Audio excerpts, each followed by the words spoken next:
کہ حضور نے فرمایا جب میت کو دفن کر کے فارغ ہو جاؤ تو اس کی قبر پر کھڑے رہو.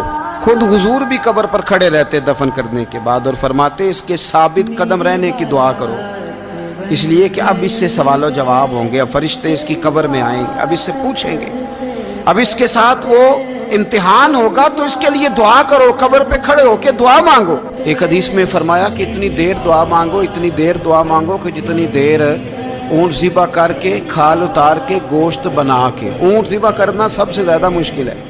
اونٹ ذبح کر کے کھال اتار کے گوشت بنا کے بانٹ دیتے ہو، اتنی دیر مرنے والے کی قبر پہ کھڑے رہ کے دعا مانگا کرو، کیونکہ اب فرشتے آئیں گے، سوال و جواب ہوگا.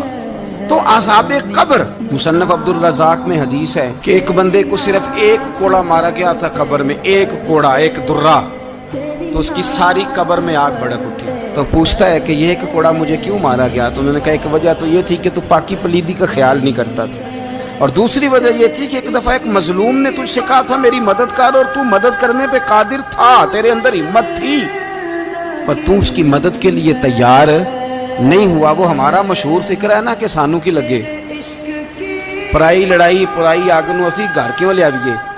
تو وہ جو ہمارا خاص معاملہ ہے نا کہ کسی کی مدد نہیں کرنی، وہ ہمیں خراب کرتی ہے، وہ ہمیں خراب کرتی ہے، ہمارے حالات بگڑ جاتے ہیں.